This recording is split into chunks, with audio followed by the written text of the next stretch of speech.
back to the course on nanotechnology applications in agriculture. So, in this module exclusively we will be talking about the nanomaterial synthesis, nanomaterial classification and the characterization tools which are being employed. So, as you have already aware, in the previous class we talked about the classification of nanomaterials, okay, and in that, just to have a brief recap what we talked about the shape and geometry based on which the nanoparticles are being classified.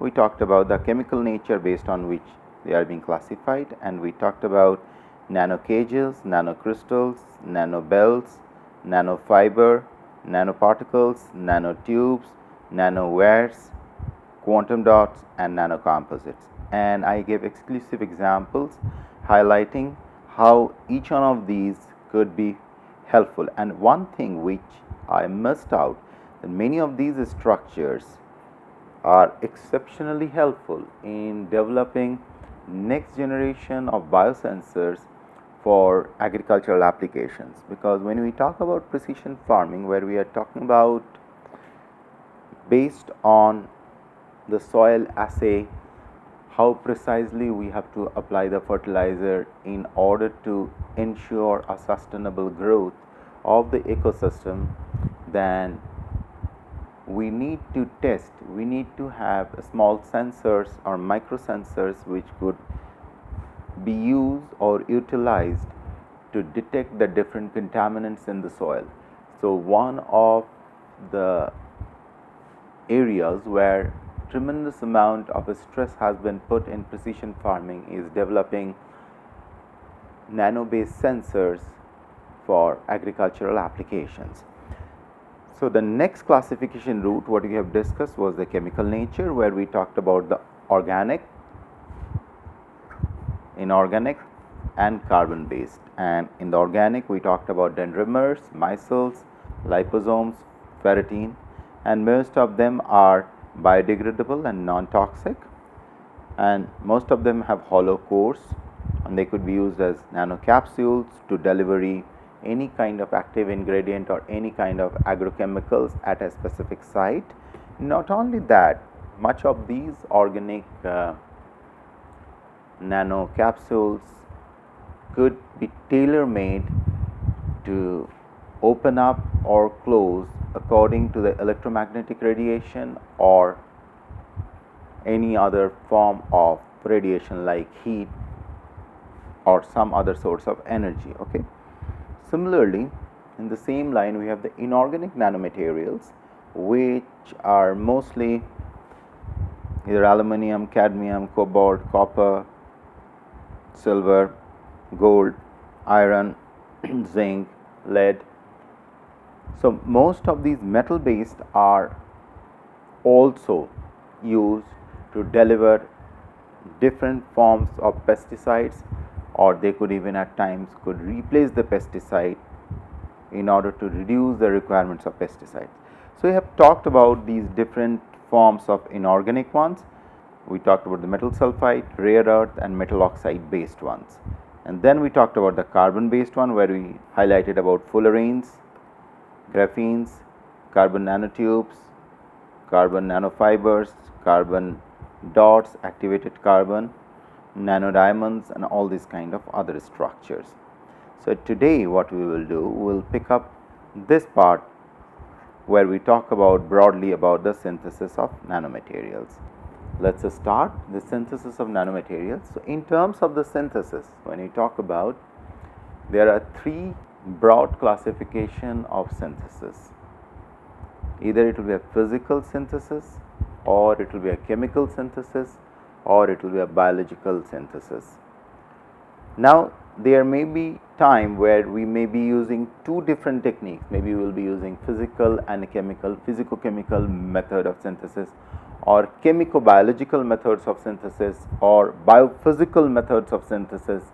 So, or maybe we may use all the three: physico, chemico, biological route of synthesis. As more and more nanotechnology is advancing, these watertight compartments of synthesis of nanomaterial is slowly kind of, the gap or the clear-cut demarcation is slowly getting removed. They are almost now merging. But what is interesting to note here is that all these synthesis falls under two different approach, whether it is a top-down approach or it is a bottom-up approach. Okay, so when we talk about a top-down approach, so basic classification, they could be classified into two groups. Start different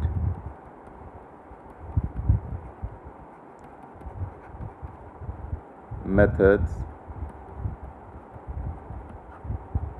of synthesis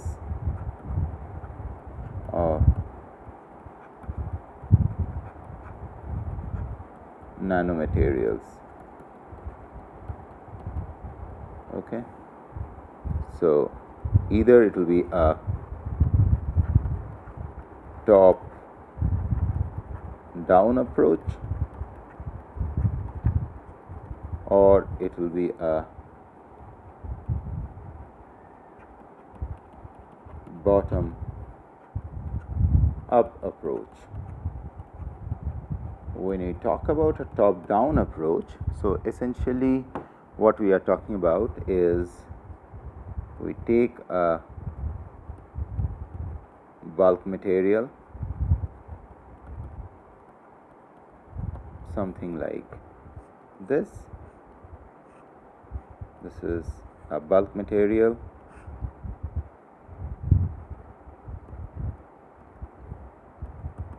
so which is filled with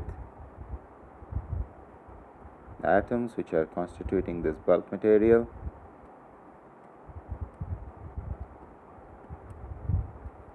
Now this bulk material has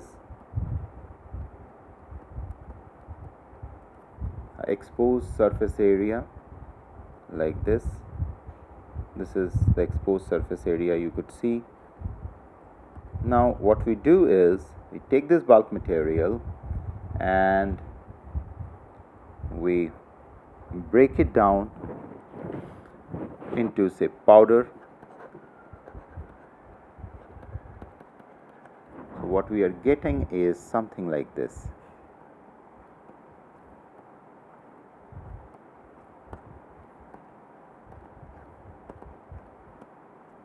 They could be uniform, or you can categorize them. You can fine tune them. You can filter them, something like this,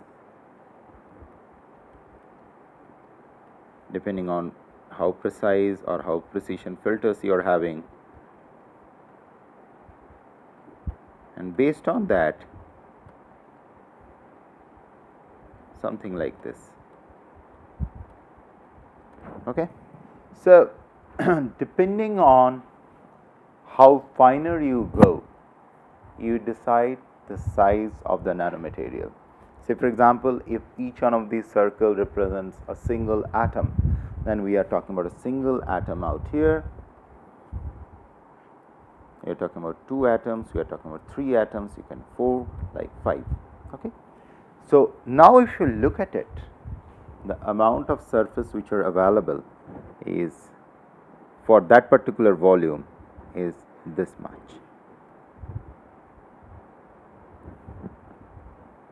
So if you realize, as you are increasing the number of atoms, your per unit surface to volume ratio is decreasing, and if you are reducing the number of atoms, your per unit surface to volume ratio is increasing.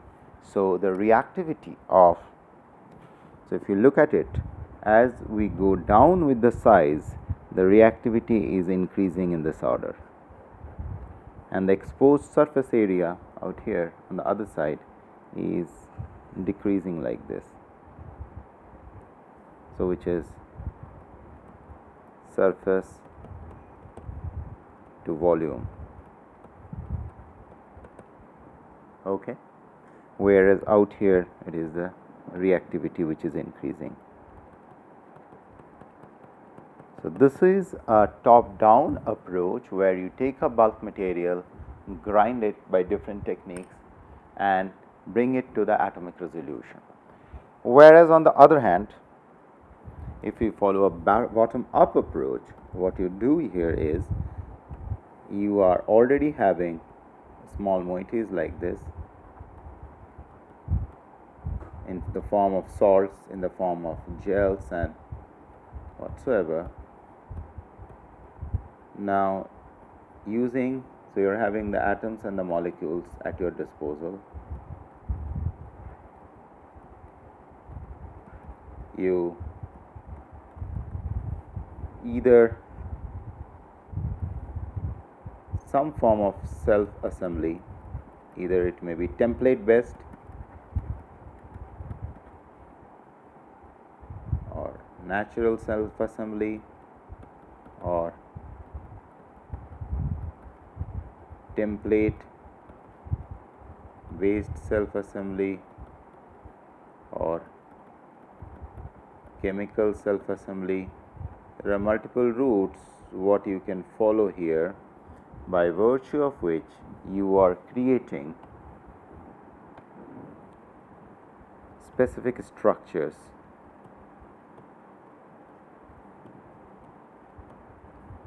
Say you create a structure like this, what we talked about, nano ribbons, okay, or you create a structure like this, what we talked about, cubes, like ribbon like structure. You can create particles like this. You can have different kind of dimension, different kind of shapes like this, okay. So this is the other approach where from small components you can confine them. So the way you do it is you confine these particles, you are allowing them to react. While they are reacting, you add some kind of agents in between which will give them something, some kind of a capping agent, what we call about, which will give them some form of assistance to self-assemble in a certain way. So depending on the type of capping agent which is used in a very small concentration as compared to the amount of nanoparticles, they are used in a very small concentration, but they help to separate out the particles in a way that, suppose it is there, so once you introduce the capping agent out here, they will help to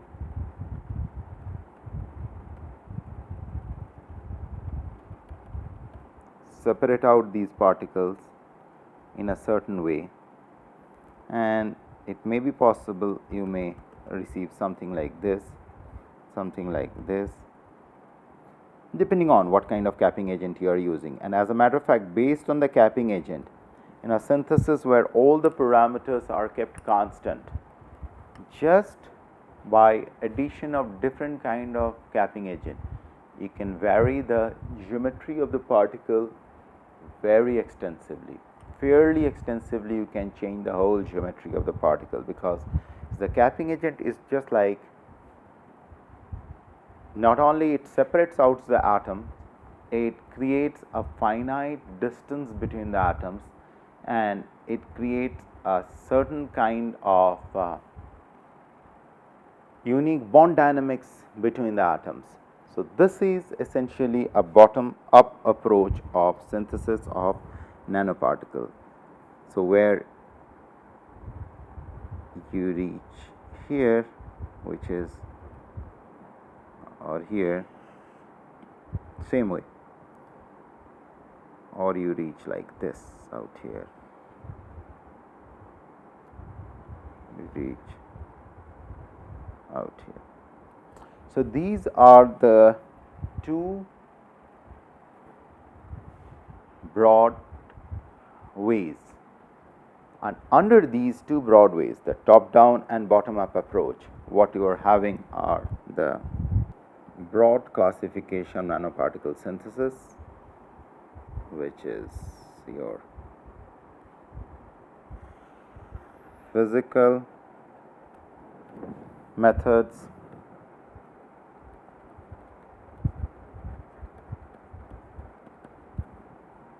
chemical methods, and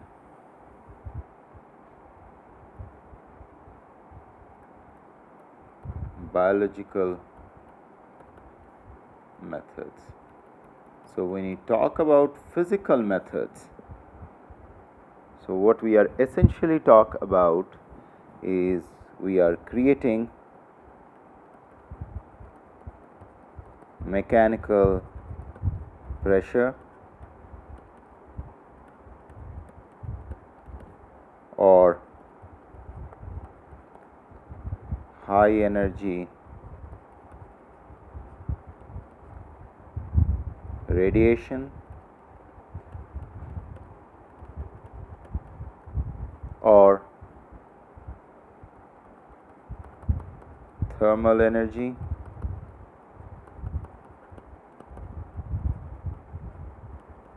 or electrical energy. These are the different routes we are following, or these are the different forces which are employing, and what they essentially do, these different forces, they causes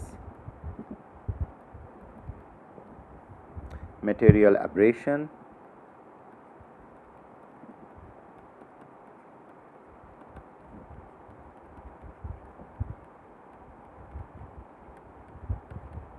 one aspect, they may cause melting,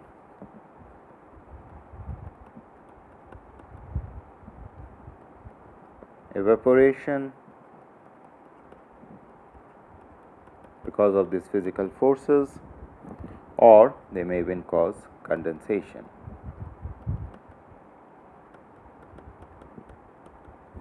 And this is how we generate nanostructures. So what you are getting is, and this physical technique is mostly, I won't say completely, but mostly employed for, if you look back to the previous slide we were talking about, mostly employed for top-down approach. But that's not the complete fact. There may be a situation they could be used, that these physical forces could be used for this kind of self-assembly process also. They assist in self-assembly. But mostly, if we look at it, the kind of physical forces we are talking about here are mechanical, pressure, high energy radiation, thermal energy, electrical energy. All could be used for both. So all these forces, so in other words, when the physical forces are used for bottom up approach, in that case, that will cause, these may cause in that situation self-assembly also. When we are talking about bottom up approach, self-assembly leading to the formation of nanostructure. So this is where we are talking about bottom up approach, and this is where we are talking about these kind of things happen in top down approach. Okay, so now what are the different physical tools which are, so this is how the process works. Either there will be a mechanical pressure, there will be high energy radiation, or there will be thermal energy, or there will be electric energy, or even this could use magnetic field. Okay, it is possible that you can use magnetic field, or the part of energy could be utilized to either self-assemble or bringing about some of these top-down approaches. Okay. Now, what are the different physical techniques? So this is the whole basis how it happens.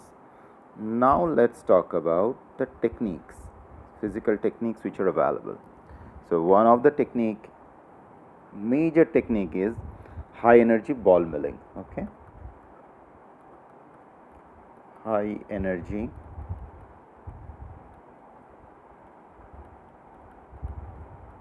ball milling. So when you talk about high energy ball milling, so it's basically, say for example, suppose you have two balls like this and they are moving in different directions. Okay, so this is where you are allowing your material, to grind. You can control the speed of this. Suppose this is a material, something like this. Okay. You can control the speed of these spheres, you can control the size, you can control the contact area between them. So you can do a lot of manipulation, but this is something like an high energy ball milling. We'll talk later about the pictures of this, how it really works. Let's enumerate at this time what are the different techniques which are being used. Okay. Next in the line is pulse vapor deposition. We'll talk later about the detail of this technique. Okay, pulse vapor deposition. The one point you will realize in most of these physical techniques, they are pretty cost intensive technique. The third one is laser pyrolysis. You're pyrolyzing something using laser energy. Then you have flash spray pyrolysis, followed by electrospraying,